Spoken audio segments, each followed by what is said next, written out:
The dying man pressed a deed into Arthur Morgan's weathered hands and spoke of a wife who needed protection.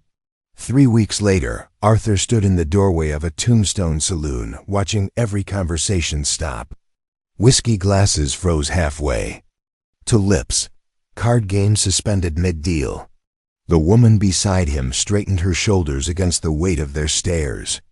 Sheriff Coleman pushed through the crowd, his badge catching lamplight. His eyes moved between Arthur and the woman, calculating. Distances and trouble. How the hell did you two end up together? Arthur's throat felt dry as desert stone. The question hung in the air like smoke from a dying fire. Behind him, Michon Washington stood silent, her presence both shield and sword. The memory pulled him back 3 weeks, back to the empty trail where everything changed. Colonel James Holden lay dying in the shade of a twisted mesquite tree. His uniform told stories of old battles, but the sweat on his brow spoke of a newer war. Arthur had found him there, half-conscious and burning with fever. "Snake bite," Holden had whispered, though Arthur saw no wounds. "Got me good." Arthur knelt beside the older man, offering water from his canteen. Holden's hands shook as he drank. His eyes held the particular desperation of a man running out of time.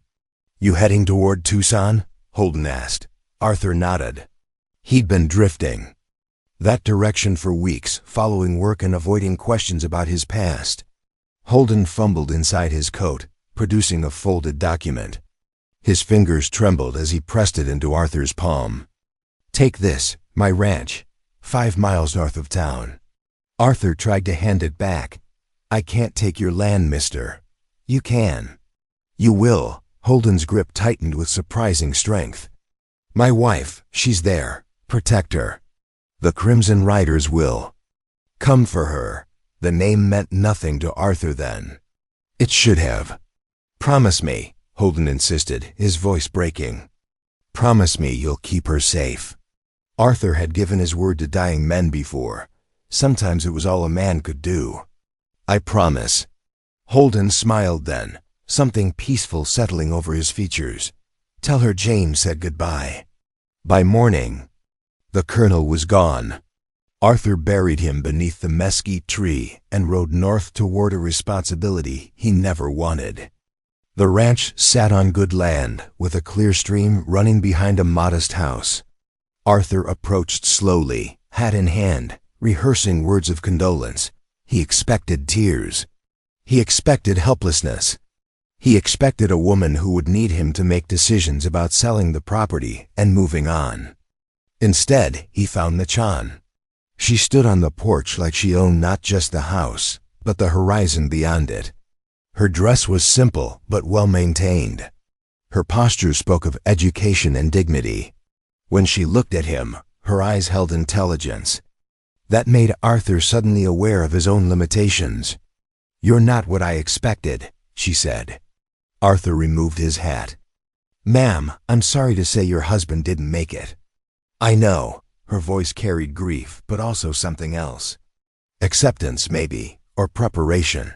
James has been dying for weeks." The poison was slow. Arthur's hand moved instinctively toward his gun. "Poison?" "Sit down, Mr. Morgan. We have much to discuss." She knew his name.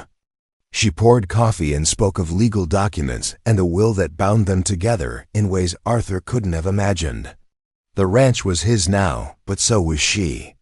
Not as property, but as responsibility. James Holden had been thorough in his planning. "The Crimson Riders killed my first family," she explained, her voice steady as mountain stone. "James married me for protection. Now that protection falls to you." Arthur stared into his coffee cup, seeing his reflection fractured in the dark. "Liquid. I never asked for this." "Neither did I." The silence stretched between them, filled with unspoken questions and unwanted obligations. Outside, wind moved through the cottonwoods, carrying dust and the promise of storms. "They'll come back," Michon continued. "The riders. They don't forget, and they don't forgive." Arthur set down his cup. "How long do we have?" Days, maybe weeks. The town of Tucson regarded their arrangement with the kind of fascination usually reserved for two-headed calves and circus performers. Arthur felt the weight of their curiosity every time he rode down Main Street. Whispers followed him like shadows. Ezra Bridger made his intentions clear on Arthur's third day in town. The rancher cornered him outside the general store, his smile sharp as a skinning knife. "Heard you inherited some interesting property," Bridger said. Arthur loaded supplies into his wagon, ignoring the man's tone. "Just trying to mind my own business. That's admirable. But business has a way of becoming complicated." Bridger's eyes moved toward the wagon, toward the supplies meant for two people, especially when it involves certain arrangements. The threat hung between them, unspoken but clear. Arthur finished loading his supplies and climbed onto the wagon seat. Complications tend to sort themselves out. Indeed they do. Back at the ranch, Arthur found Machan tending a small garden behind the house. She moved with purpose, her hands sure in the soil. She looked up as he approached, reading something in his expression. "Trouble in town? Nothing I can't handle." She straightened, wiping dirt from her hands. "Mr. Morgan, we need to understand something. I'm not helpless. I'm not weak. And I'm not going to hide while you face what's coming." Arthur studied her face, seeing determination carved in the set of her jaw. "Your husband asked me to protect you. My husband asked you to keep me safe. There's a difference." That evening, they sat on the porch as darkness settled over the land. The air carried the scent of sage and the distant promise of rain. Arthur cleaned his rifle while Machan mended a torn shirt, their silence comfortable in the way of people learning to share space. "Tell me about the Crimson Riders," Arthur said finally. Machan set down her needle. "They're led by a man named Reynolds. Captain Malcolm Reynolds. He fought for the Confederacy, but the war ending didn't stop his war. What do they want with you? I can read. I can write. I can do numbers." She folded the shirt carefully. "I helped other families escape." Families like mine, Arthur understood then. The Crimson Riders weren't just outlaws. They were men trying to preserve a world that was slipping away, one family at a time. "How many are there?" 12, maybe 15. "They move in small groups. Hit fast, disappear into the mountains." Arthur nodded, his mind already working through possibilities. "We'll need supplies, ammunition, and we'll need to be ready to move fast." Machan looked at him, something shifting in her expression. Your husband trusted me to keep you safe. I gave him my word." She smiled then, the first genuine smile he'd seen from her. "Then we better get ready for what's coming." In the distance, thunder rolled across the desert, promising storms that would wash the land clean or tear it apart. Arthur couldn't tell which, but he knew they would face it together. Arthur tried to make decisions the way he thought a man should.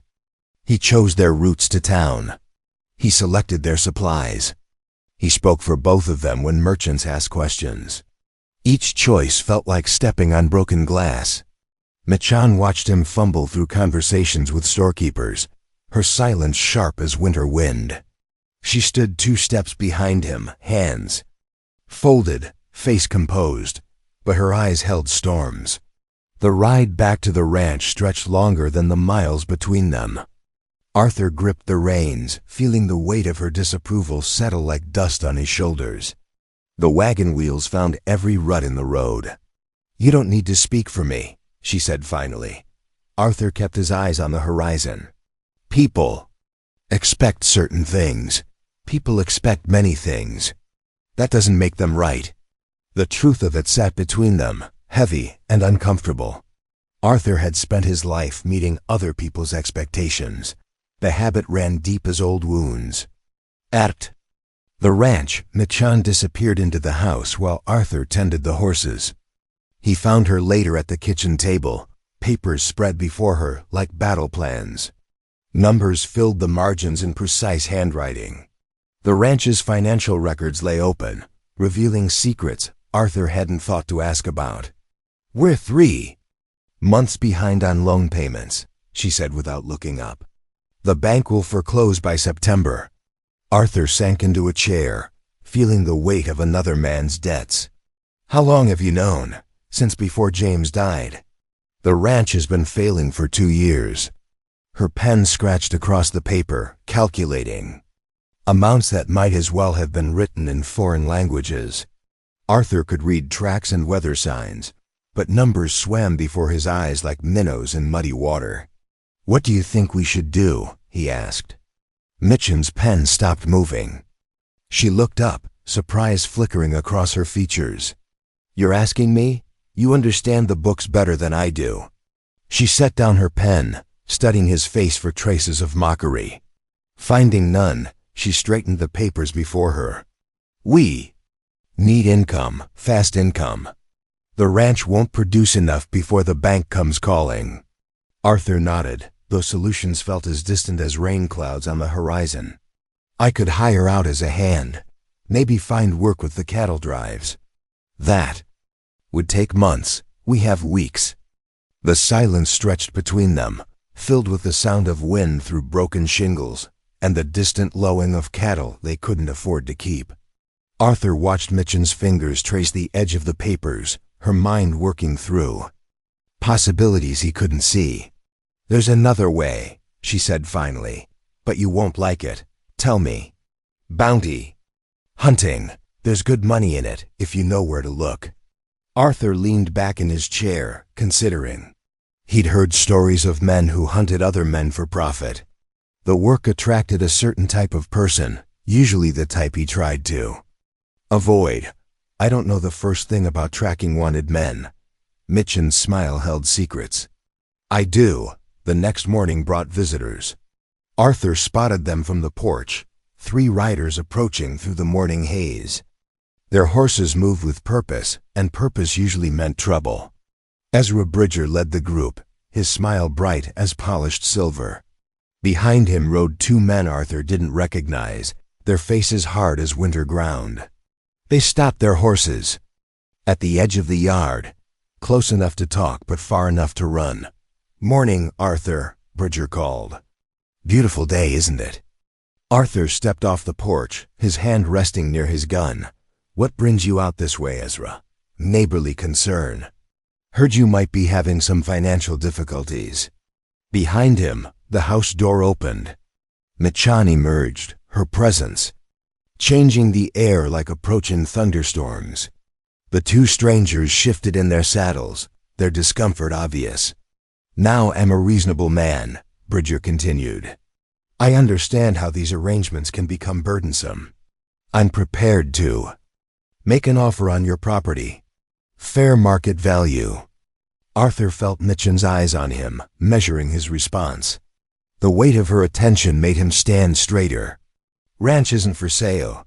Everything's for sale, Arthur. It's just a matter of finding the right price." One of Bridger's men spat into the dust, his contempt clear. "Some arrangements ain't natural, cause problems for decent folks."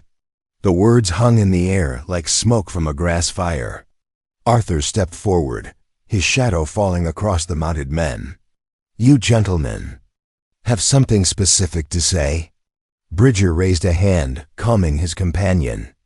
"We're just concerned about property values. The community has certain standards." "Standards change," Mitchen said from the porch. Her voice carried the authority of someone accustomed to being heard, usually for the better. The stranger who had spoken earlier turned his horse, preparing to leave. "This ain't over." "No," Arthur said quietly. "I don't expect it is." After the men rode away, Arthur found Mitchen in the kitchen, grinding coffee beans with mechanical precision. Her movements held controlled fury, each turn of the grinder a small act of defiance. "They'll be back," she said. "I know. With more men next time." Arthur poured water into the coffee pot, his hand steady despite the tension coiling in his chest. "We'll deal with that when it comes." Mitchen stopped grinding, her hands gripping the wooden handle. "Will we? Or will You decide what's best for both of us? The question cut deeper than insults. Arthur set down the water pitcher, turning to face her. I'm trying to do right by you. By me, or by your idea of what I need? The truth sat between them like a loaded gun. Arthur had been making choices based on assumptions, treating her like cargo to be protected rather than a person with her own mind. I don't know how to do this, he admitted. Do what? Live with someone who's smarter than me. Mitchen's expression softened slightly. Intelligence isn't about book learning, Arthur. You read signs I can't see. You understand things. I never will. She moved to the window, looking out at the land that bound them together. But I won't be managed. I won't be protected from my own decisions. Arthur joined her at the window, their reflections ghostly in the glass. What do you want from me? Partnership. Real partnership. The word felt foreign in his mouth. Arthur had worked alongside other men, but always with clear hierarchies. Someone gave orders, others followed.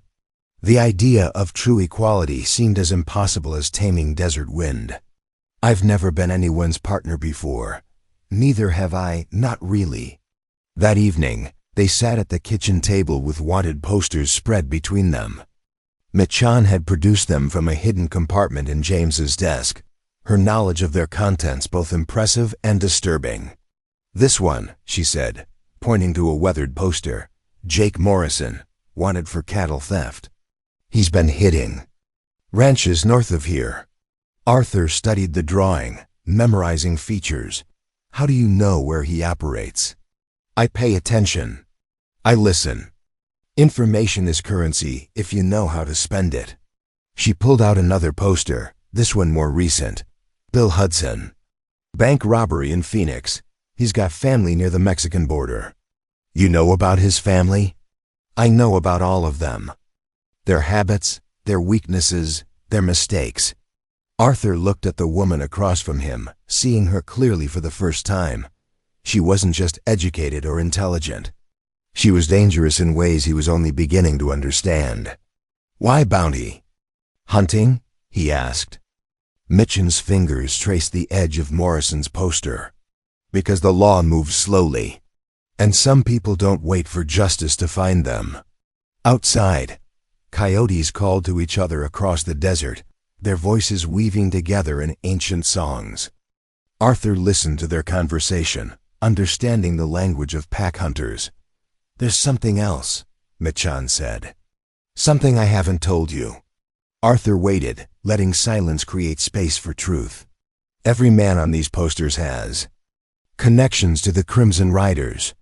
They work together, trade information, share resources. The revelation settled over Arthur like morning frost. You're not just hunting for money. No, I'm hunting for answers. And eventually, I'm hunting for them. She gathered the posters, her movements efficient and purposeful. The question is whether you're willing to help me do both. Arthur considered. The choice before him. He could walk away, leave Mitchen to face her debts and her enemies alone. He could try to manage her, make decisions for both of them until she finally left, or until her patience snapped completely. Or he could trust her intelligence, her knowledge, her strength. He could become the partner she needed instead of the protector he thought she wanted. When do we start? He asked. Mitchen smiled, and for the first time since he'd met her. The expression reached her eyes. Tomorrow, we ride at dawn. The decision felt like stepping off a cliff, trusting that the ground would rise to meet him. Arthur had made many choices in his life, but few that felt as much like the beginning of something entirely new. Jake Morrison made his camp in a box canyon 20 miles north of Tucson. Mitchen had led them there through desert tracks that existed more in memory than on the ground. She read the landscape the way Arthur read poker faces, finding meaning in scattered stones and bent grass. They waited in the rocks above the canyon, watching Morrison tend his stolen cattle. The man moved with the lazy confidence of someone who believed himself untouchable, his mistake. He'll water the herd at sunset, Mitchen whispered. Only one way out of the canyon. Arthur studied the terrain, marking positions and escape routes. "You sure about this?" "I've been watching him for 3 weeks." The capture went smoother than Arthur expected. Morrison surrendered when he found Arthur's rifle aimed at his chest and nowhere to run.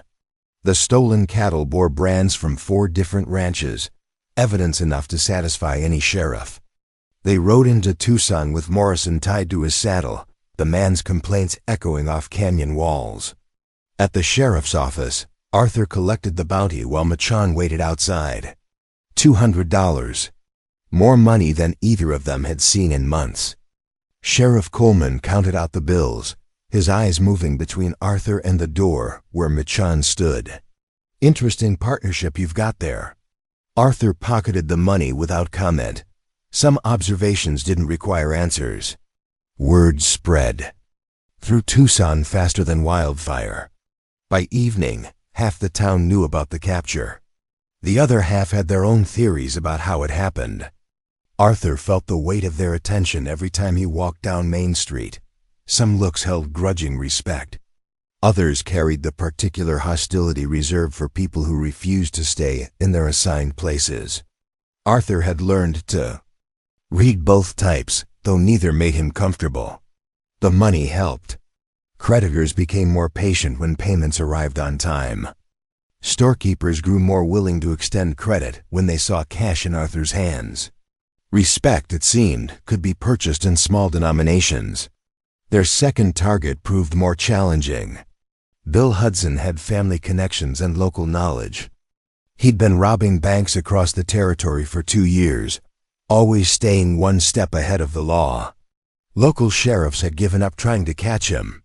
Machon spent 3 days in Tucson saloons, listening to conversations and buying drinks for loose-tongued cowboys. She learned Hudson's patterns, his safe houses, his network of friends and relatives.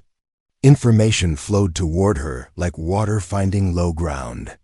"He's got a woman in Benson," she told Arthur over morning coffee. "Sees her every 2 weeks. You sure?" "She's got expensive tastes and no visible means of support. The timing matches his robberies." They rode to Benson on a Tuesday, taking rooms at the town's only hotel. Arthur played the part of a drifter looking for work.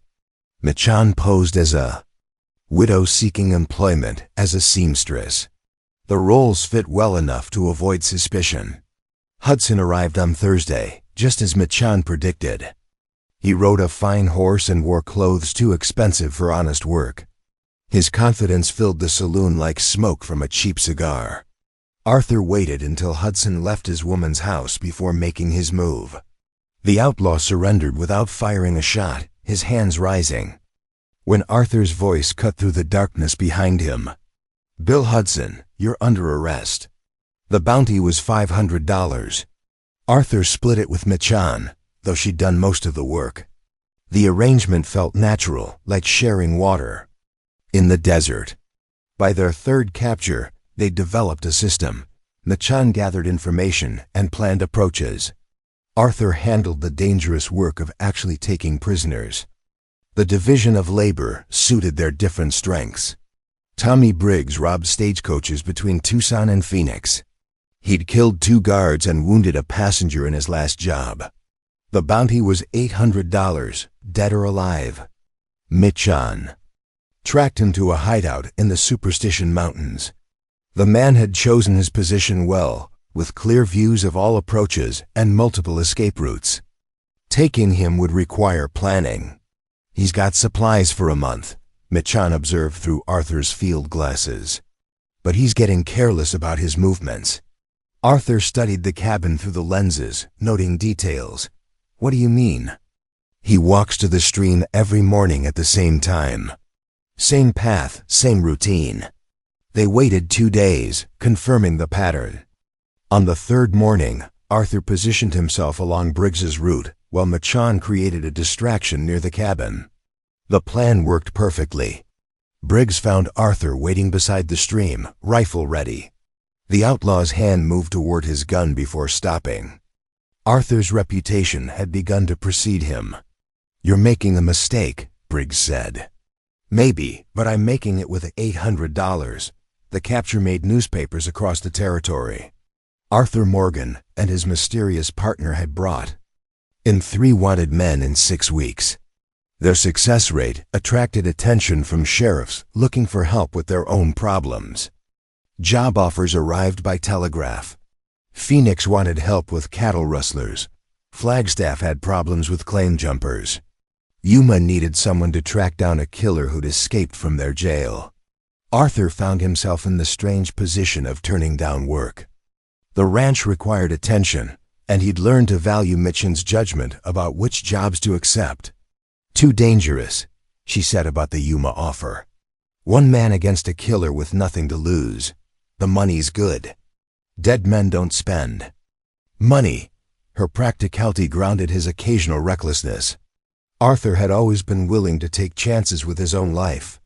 Having someone else's welfare to consider changed his calculations. The partnership deepened through shared risks and mutual dependence. Arthur learned to trust Mitchen's research and planning. She learned to rely on his ability to handle dangerous situations. Neither questioned the other's decisions anymore. Success brought complications. Some townspeople began treating them with cautious respect. Others grew more hostile, seeing their partnership as a threat to established order. Arthur felt the tension every time they rode into Tucson. Ezra Bridger made his displeasure known through indirect channels. Storekeepers mentioned his interest in their business. Saloon patrons repeated his observations about unusual partnerships. The pressure built slowly, like water behind a dam. "He's gathering support," Mitchen observed after a particularly uncomfortable trip to town.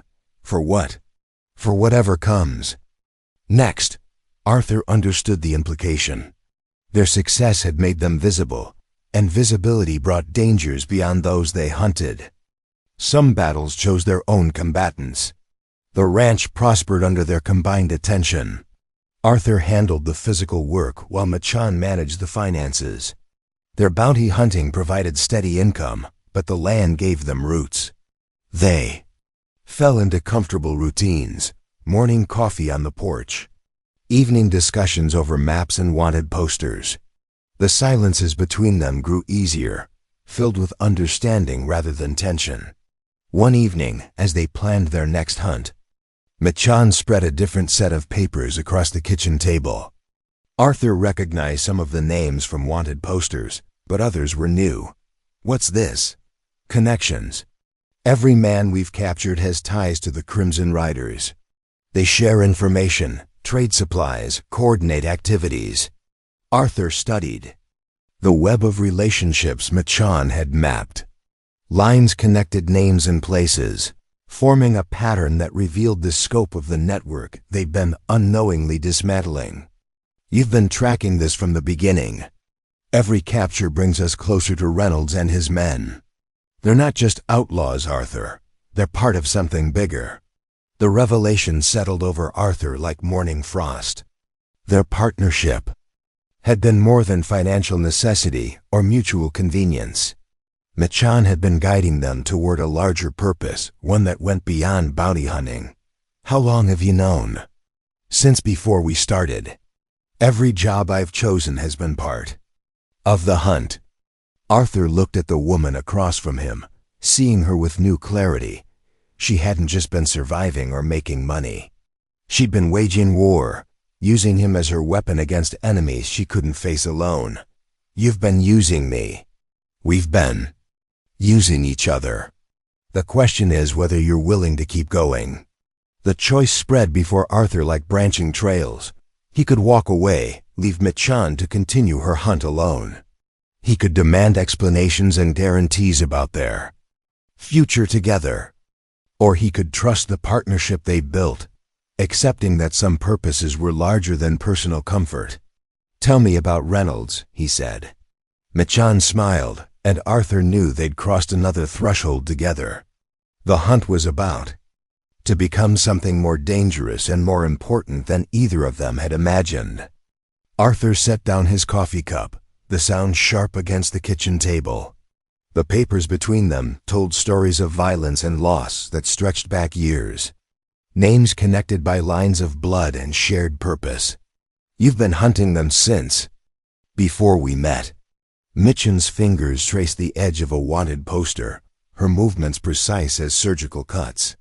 Since Philadelphia, since they killed my family.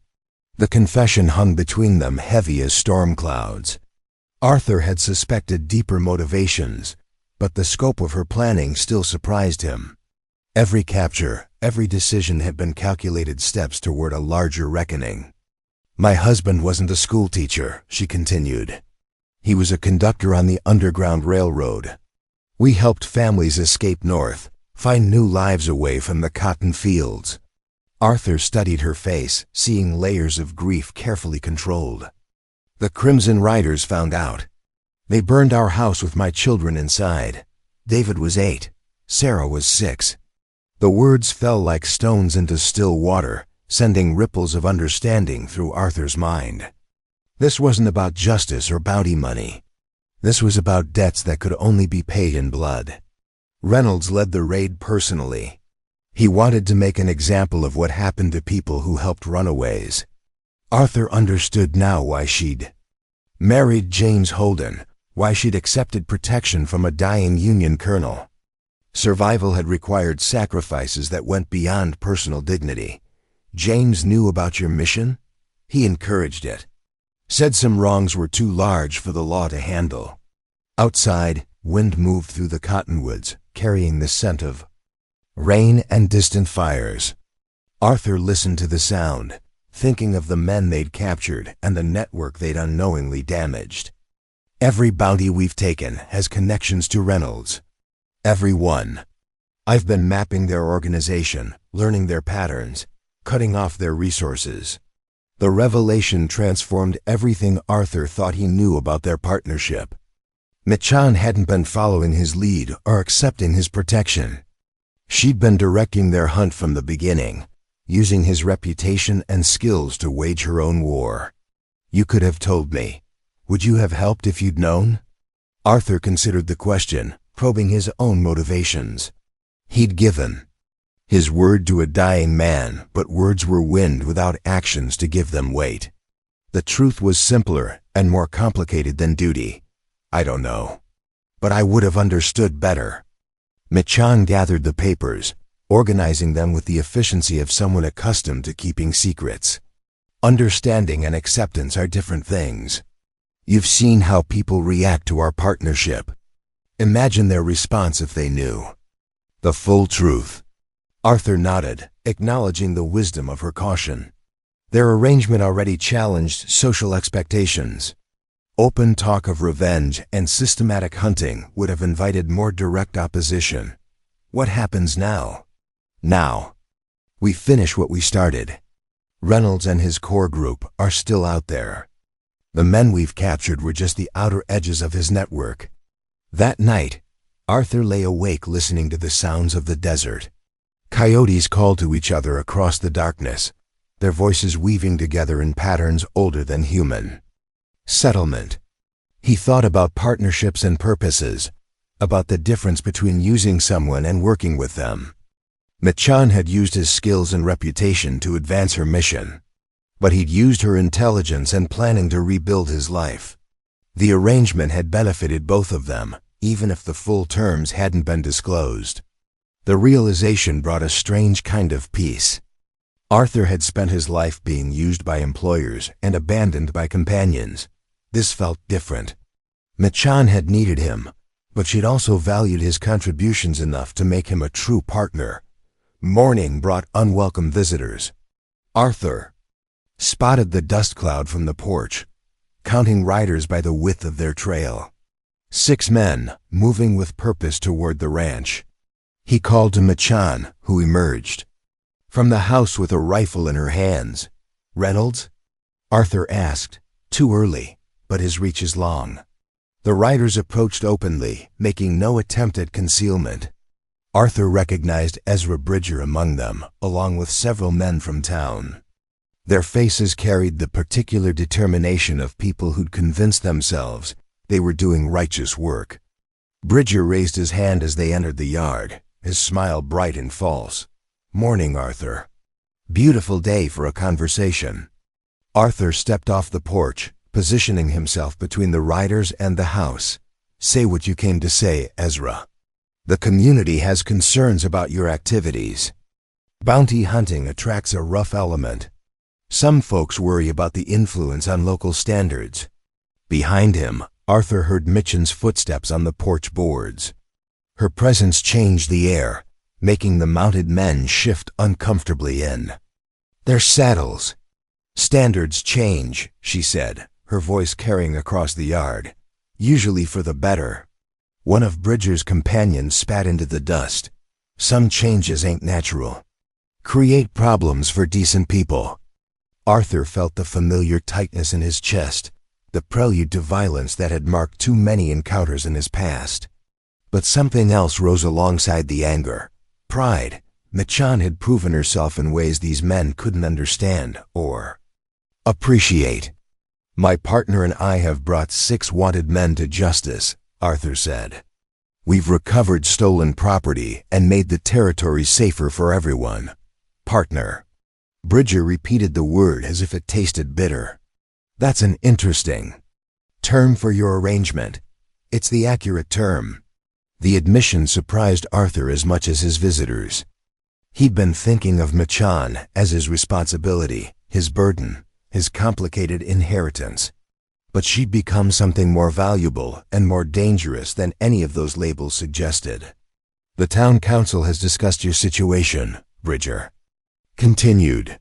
"We're prepared to make a generous offer for your property. Enough to relocate somewhere your arrangement might be better understood." Arthur looked at the men surrounding him, seeing fear dressed up as civic concern. They weren't trying to protect the community. They were trying to protect their own comfortable assumptions about how the world should work. "Ranch isn't for sale. Everything has a price, Arthur. Even partnerships." The threat hung in the air like smoke from green wood. Arthur counted weapons and distances, calculating odds and escape routes. 6 against 2, but they had the advantage of position and preparation. "You gentlemen should leave now," Mitchen said from the porch, "before this conversation becomes something nobody wants." Her tone carried quiet authority, the voice of someone accustomed to being obeyed. The mounted men looked at each other, uncertainty creeping into their expressions. Bridger gathered his reins, his smile finally fading. "This isn't over, Arthur. The community won't tolerate disruption indefinitely. Then the community needs to learn tolerance." After the riders left, Arthur found Mitchen cleaning her rifle on the kitchen table. Her movements were methodical, each motion precise and purposeful. The weapon gleamed under lamplight, well maintained and ready for use. "They'll be back," she said without looking up. "With more men next time, or they'll try something else. Pressure from the bank, problems with suppliers, accidents that aren't accidents." Arthur poured coffee for both of them, his hands steady, despite the tension coiling in his chest. "What do you want to do?" "Finish the hunt, before they finish us."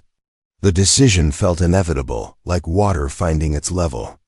They'd crossed too many lines to retreat now. The partnership had become something larger than either of them had planned. A force that challenged everything their community believed about race and power and proper relationships. "Tell me about Reynolds," Arthur said. Mitchen set down her rifle, accepting the coffee cup with both hands. "He's not just an outlaw. He's a leader, a man who gives other men purpose and direction. The Crimson Riders aren't just criminals. They're believers." "What do they believe?" "That the old world can be preserved through violence. That some people are born to rule and others to serve.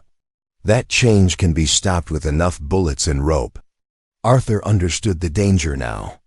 They weren't just hunting outlaws. They were fighting an idea, a vision of how society should be organized. Reynolds and his men saw Arthur and Mitchen's partnership as a threat to everything they valued. "How do we find him?" "We don't. He finds us." Mitchen pulled out a map. spreading it across the table beside her rifle. Red marks indicated recent attacks, a pattern of violence that seemed random but revealed purpose under closer examination. He's been moving closer to us for weeks, testing our defenses, learning our routines, waiting for the right moment. Arthur studied the map, seeing the noose tightening around their ranch. How long do we have? Days, maybe less. The knowledge settled over them like approaching darkness. Arthur had faced death before, but always alone. Having someone else's life depend on his choices added weight to every decision. We could run, he said. Where? Reynolds has contacts across 3 territories. And running would mean abandoning everything we've built. Arthur looked around the kitchen, seeing their shared life in coffee cups and rifle cleaning kits, in maps and wanted posters, and the comfortable silence of people who'd learned to work together. Leaving would mean losing more than property. Then we stay and fight. Together?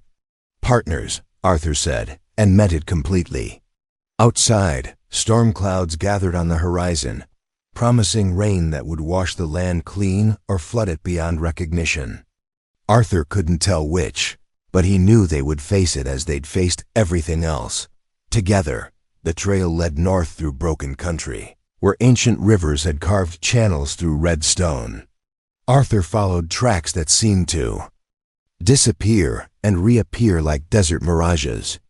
Beside him, Michan read the landscape with the patience of someone who understood that secrets revealed themselves slowly. They're not hiding, she observed, studying bent grass and scattered stones. They want to be followed. Arthur nodded, recognizing the signs of men who'd stopped running. The Crimson Riders had chosen their ground carefully, leading Arthur and Michan toward confrontation on their own terms. The trail ended at a mesa overlooking the Gila River. Arthur counted smoke columns rising from the camp below. Too many. Fires for Reynolds' core group. The man had been gathering allies, preparing for something larger than simple revenge. 15 men, Michan whispered through the field glasses. Maybe more. Arthur studied the camp's layout, marking positions and escape routes. The Crimson Riders had positioned themselves well, with clear views of all approaches and the river at their backs. Taking them would require more than courage. We could report this to the sheriff, Arthur suggested. With what evidence? And how many deputies would be willing to ride against Reynolds? The questions hung between them, heavy with knowledge of official limitations. Local law enforcement had neither the resources nor the will to challenge an organized group of well-armed men. Justice would have to find another path. They made camp in the rocks above the mesa, watching the Crimson Riders' activities through long desert twilight. Arthur saw patterns in their movements that spoke of military training and shared purpose. These weren't just outlaws.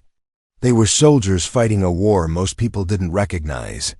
Tell me about Philadelphia, Arthur said as they shared cold beans and hardtack. Michan's hands stilled on her tin plate. We had a house near the river. David loved to watch the boats. Sarah collected stones from the shore. Her voice carried the particular weight of memories too precious to examine closely. Arthur understood.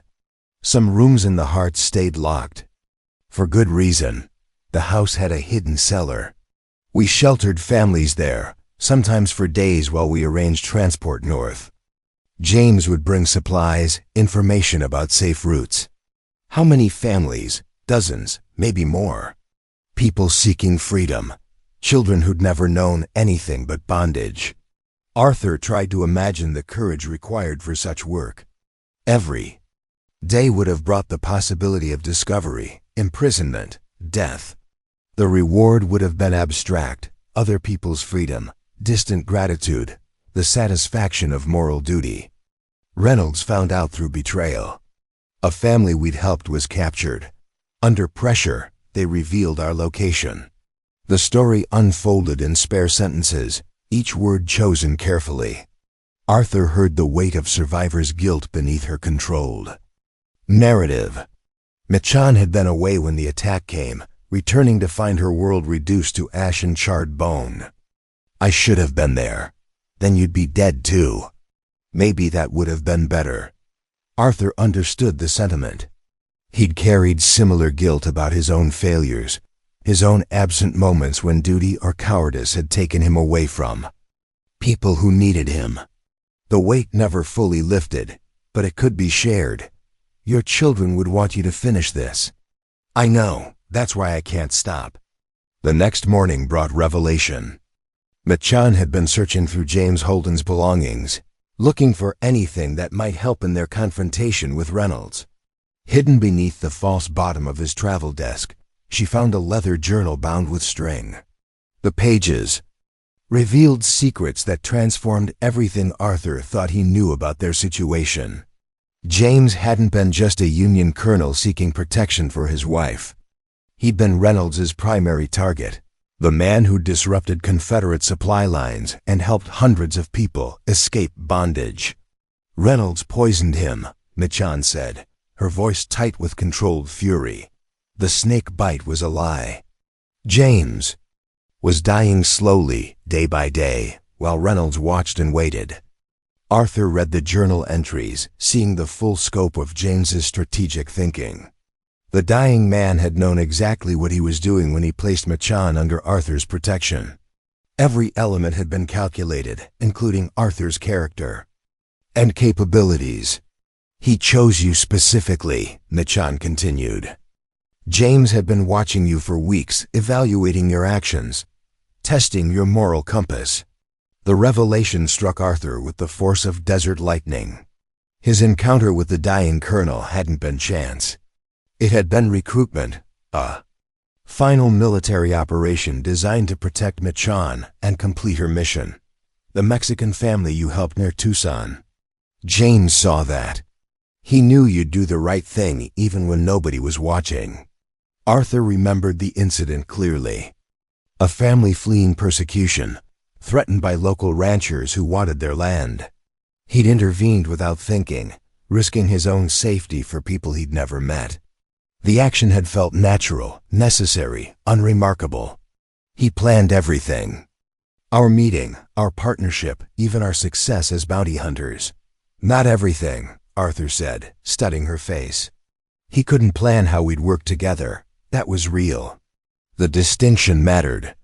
Their partnership had grown from calculated beginnings, but it had become something neither James nor Reynolds could have predicted.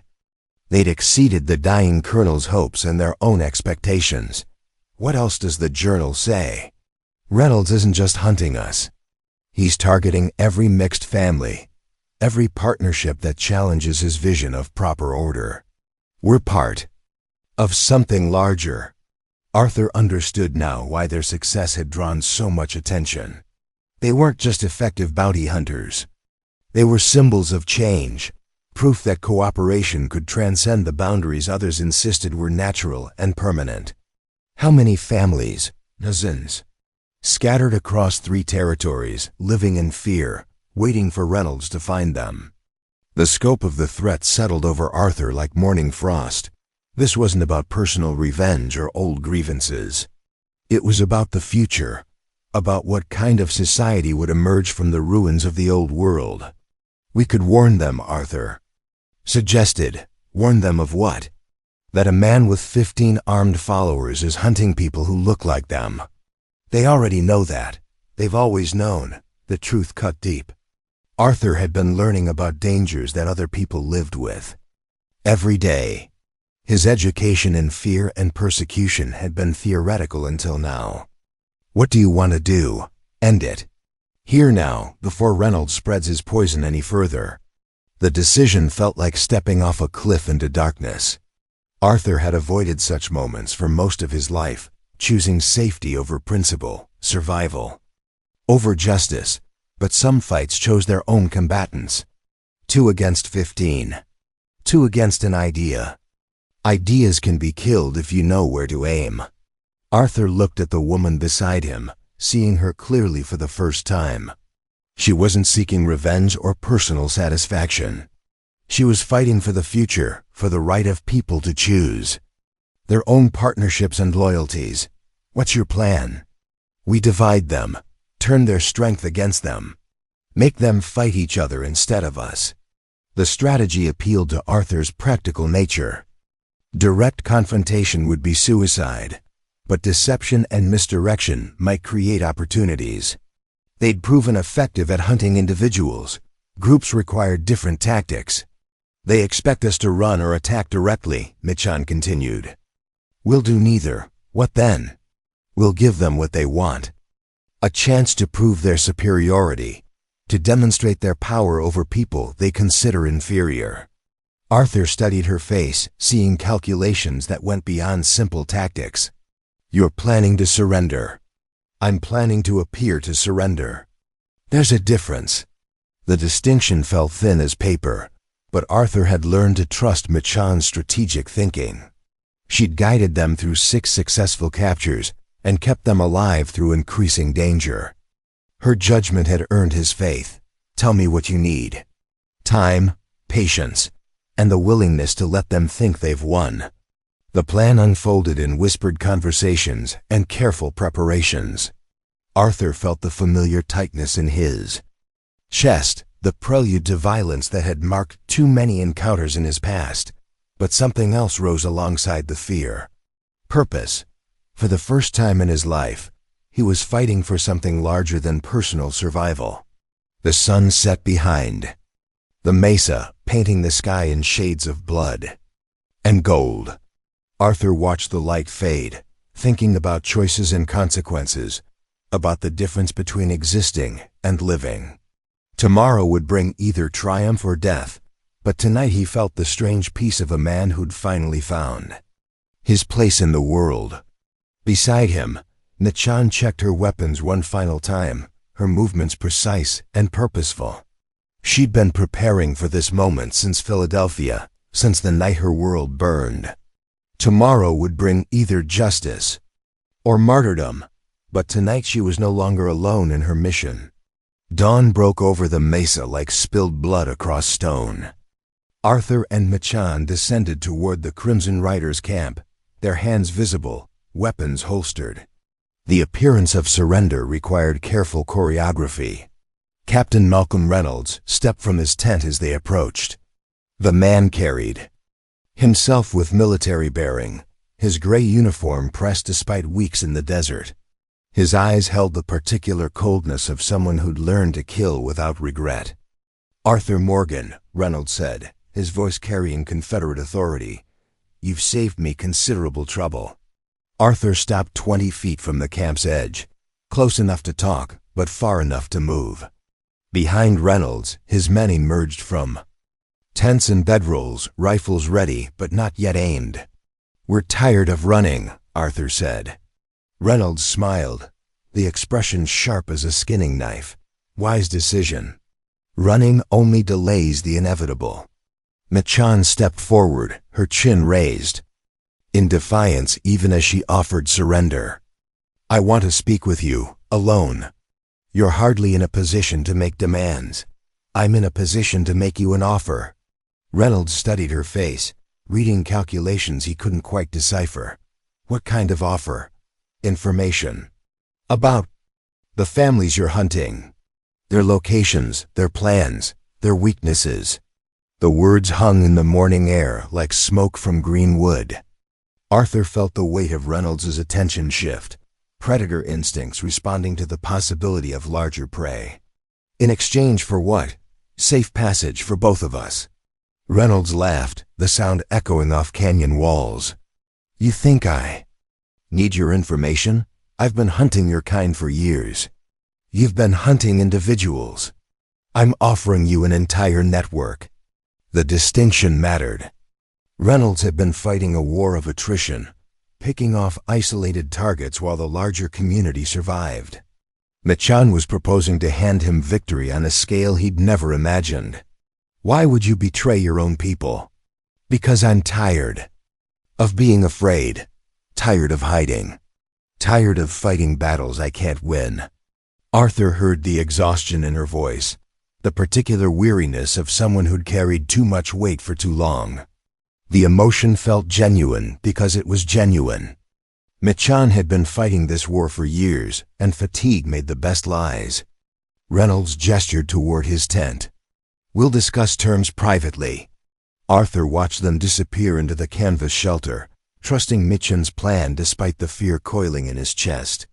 The Crimson Riders relaxed around him, their weapons lowered. But ready. They'd captured their prize and felt the satisfaction of inevitable victory. Inside the tent, voices rose and fell in negotiation. Arthur caught fragments of conversation, enough to understand the performance Michan was delivering. She spoke of safe houses and escape routes, of weaknesses and internal divisions. Information valuable enough to justify keeping them alive. The discussion lasted an hour. When they emerged, Reynolds wore the satisfied expression of a man who'd just secured his greatest triumph. Michan's face showed resignation mixed with relief. She'd convinced him of her sincerity. "Your partner has been most cooperative," Reynolds announced to his men. "She's agreed to guide us to the largest settlement of mixed families in the territory." The Crimson Riders responded with enthusiasm, their voices carrying the excitement of hunters who'd found a rich trail. Arthur felt their anticipation like heat from a forge, dangerous and consuming. "What about him?" one of the men asked, gesturing toward Arthur. "He comes with us. Insurance against any sudden changes of heart." Reynolds's plan unfolded over the next hour. They would strike the settlement at dawn, when families were most vulnerable. The attack would be swift and decisive, designed to scatter survivors and break their will to resist. Arthur listened to the details, memorizing names and locations. The settlement Reynolds described was real, populated by families who'd found refuge in the desert's embrace. They deserved warning, protection, justice. The Crimson Riders broke camp with military efficiency, their movements coordinated and purposeful. Arthur found himself riding beside Michan, close enough to communicate, but surrounded by armed men. The column moved east toward the rising sun, carrying death in their saddlebags. "Second thoughts?" Reynolds asked, riding close to Michan. "Too late for those, indeed. But I'm curious about your partnership with Morgan. What kind of arrangement did you have?" Arthur felt the question's weight, the probe for weakness or deception. Reynolds was testing them, looking for cracks in their story. "Business arrangement," Michan replied.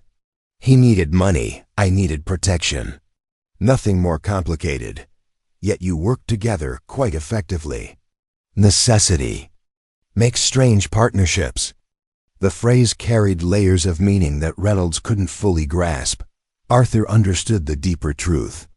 Necessity had brought them together, but something else had made them partners. Respect, shared purpose, the recognition of each other's strength. They rode through broken country where ancient floods had carved channels in red stone. The landscape spoke of violent change, of forces that reshaped the world without permission or apology. Arthur felt the parallel to their own situation, the way hidden currents could suddenly surface and sweep away everything that seemed permanent. At midday, they stopped to rest the horses.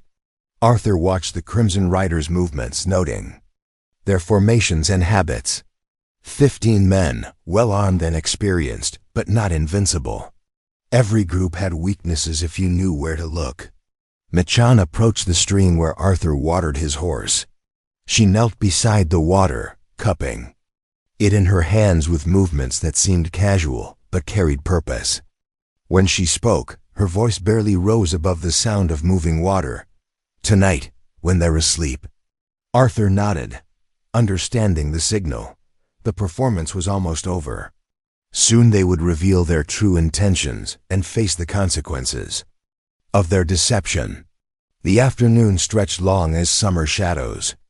Arthur felt time passing like sand through his fingers, each grain bringing them closer to confrontation. The Crimson Riders rode with confidence, unaware that their prisoners were predators in disguise. They made camp in a box canyon, sheltered from wind and observation. Reynolds posted guards but felt secure in his victory. The settlement lay only hours away, ripe for destruction. His men celebrated with whiskey and stories of past triumphs.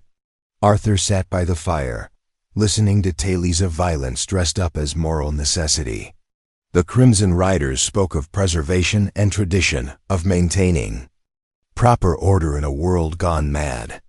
Their words revealed the depth of their delusion. "Your people brought this on themselves," one rider told Arthur, challenging the natural order, mixing what shouldn't be mixed. Arthur stared into the flames, seeing patterns in the dancing. "Light, what's natural about hatred?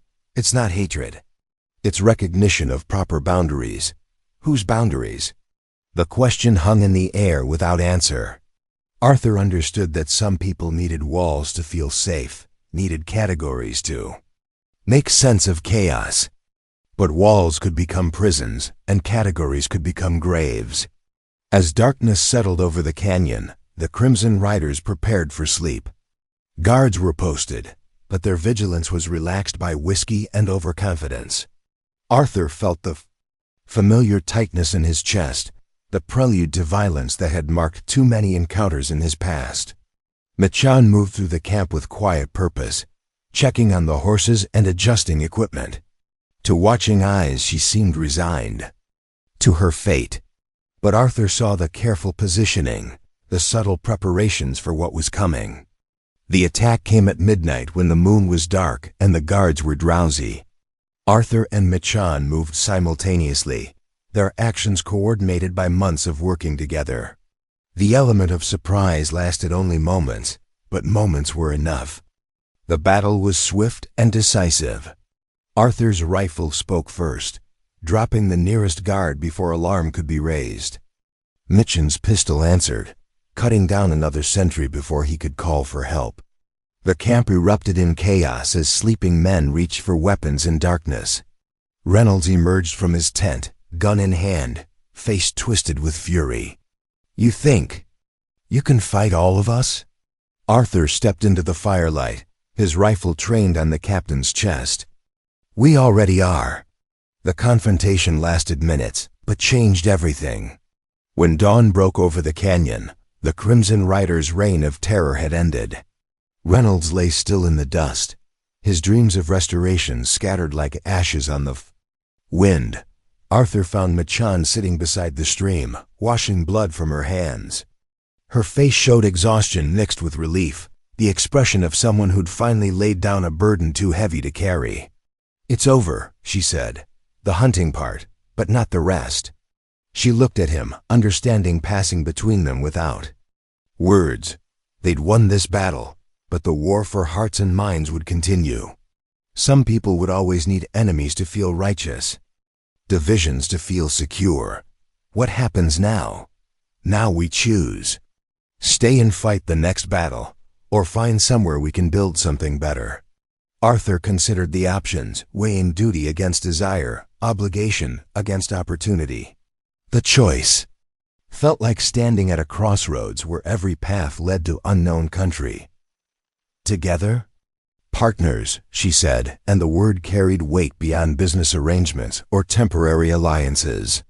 They rode west toward California, toward a future neither could fully imagine.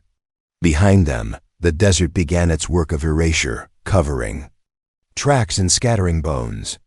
But some changes endured beyond seasons. Some partnerships transcended the boundaries others insisted were permanent. Word of their victory spread across the territory, carried by telegraph and travelers' tales. The story grew in the telling, becoming legend, inspiration, proof that courage could triumph over hatred when guided by justice and strengthened by genuine partnership. Arthur Morgan and Michan Washington had shocked the West not through violence or spectacle, but through the simple act of treating each other as equals. They'd proven that respect could bridge any divide, that partnership could overcome any obstacle, that love took many forms but always required choosing each other again and again. Their ranch in California became a refuge for other unlikely partnerships, a place where different people could find common ground. They trained others in the arts of tracking and negotiation, of reading signs and building trust. Their legacy spread like seeds on fertile ground, growing into something neither had imagined when a dying man first brought them together. The West would never be the same. And that, Arthur and Machan knew, was exactly as it should be. And that is all to the story, for now. Please let me know where you are tuning in from. Perhaps we will create a story there. Consider liking this video and subscribing to our channel. And if you enjoy our content, click this video on your screen. I promise you, it's worth watching. See you tomorrow.